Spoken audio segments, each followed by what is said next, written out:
Stick around to the end to hear a very important message about Soesic clothing. So, the final Fox X-Men movie, Dark Phoenix, is finally upon us, so now it's time to do a review. Just so you know, this is my non-spoiler review, so if you haven't seen the movie, you can still watch this review.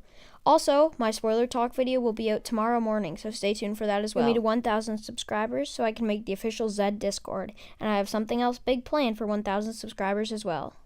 Without any further ado, let's get started with the bad of the movie. And the main thing that comes to mind is the pacing. Now, this is really only a problem in the first and second act, but sometimes there's just scenes of long talking, then one action scene, then scenes of long talking, and the movie seems to be repeating the same plot elements over and over. Like, this isn't a spoiler, but Jean does something, she gets sad, she runs away. She does something, she gets sad, she runs away. And they repeat this quite a few times, and it sometimes gets tiring. Also, on that same note, sometimes the first and second acts can feel just a bit boring. The movie really gets started going around the halfway mark, and then the third act is really good, but I'll get to that later. But the first act can get a little boring at sometimes. Also, the script isn't the greatest, and some of the actors' lines, even though they're normally great lines, just feel cheesy, and the execution of them is just really not great. And there's some actors who I feel were not giving their best at all. Specifically, Jennifer Lawrence and Ty Simpkins. I know that Ty Simpkins still wants... Why am I saying Ty Simpkins? I don't know. I don't know the name of Cyclops. But the Cyclops actor, it might be Ty Simpkins. I honestly don't know. But the Cyclops actor sometimes just feels weird. And I know he wants to be. He's not like Jennifer Lawrence where he just wants to be out of the franchise. But I found his acting not that great.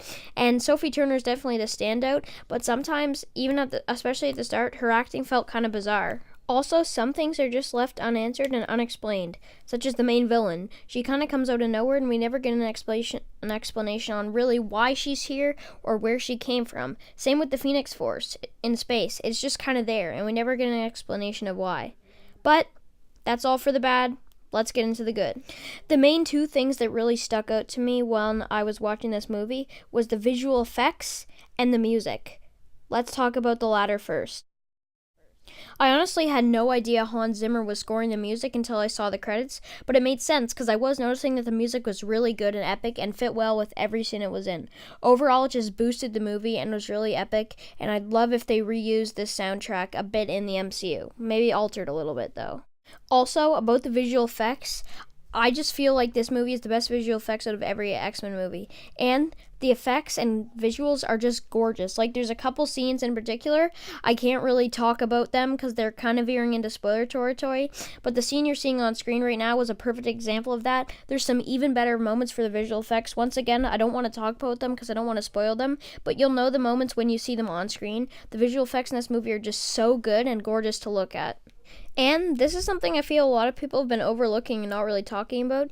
Even though this wasn't intended to be the last X-Men movie, I still feel like it has a very satisfying ending. Like, there were multiple moments in the ending that just put a smile on my face, especially the ending scene in particular. I'm not going to spoil it, but it's just so good. There's one thing about the ending that's kind of weird, but overall the ending felt very earned and like a true ending to me. And have I mentioned that the third act is just incredible? The train sequence is by far the best action scene in this movie. There's another action scene in the second act that is really good and intense, but also the train sequence is so awesome and each character gets their own moment to shine. And the third act's final battle and the way that it kind of wraps up the battle, I'm not going to say why, but it's just so epic and again, felt very earned. And the first astronaut rescue scene really felt like the X-Men to me because they were working as a team. Each character had a chance to showcase their own unique power and got a moment to shine.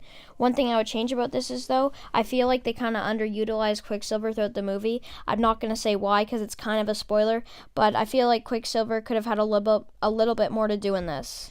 So, what do I think of the movie as a whole? Overall, I was very surprised with it. I had terrible expectations going in and was expecting it to be really bad, but it generally surprised me, and I feel like I'm one of the few people who actually like this one more than a lot of the other X-Men movies.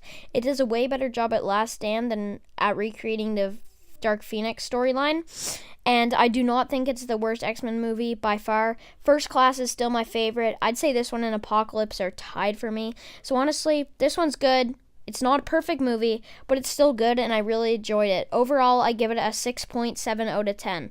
If you're an X-Men fan or just a superhero fan, go watch it in theaters. But if you're not, you can probably just wait, but I'd still recommend checking it out. Anyway, that's all from me today, Zed fam. Remember, like I said, check out tomorrow morning the spoiler talk video that I'm going to have up. And if you're watching this after Saturday morning, then my spoiler talk video is already up. So go and watch that if you've seen the movie. Anyway, thanks for watching. Make sure to follow my Instagram at zed.gaming.movietalk for exclusive content. Like I said, get me to 1,000 subscribers so I can make the official Zed Discord and have a couple other exciting things. Anyway, thanks for watching, guys. Ring the notification bell. Make sure to subscribe. I'll see you next time. Can I talk about Soessa Clothing for a minute? I love them. As you probably know if you've seen any of my recent videos, Soessa Clothing is an awesome, cheap, online gaming store for all things gaming apparel. So if you're a gamer like me, you're going to love them. Click the link in my description to check them out, and if you buy something off that link, you'll be supporting me. Also, use promo code ZED when you check out to promote me as well.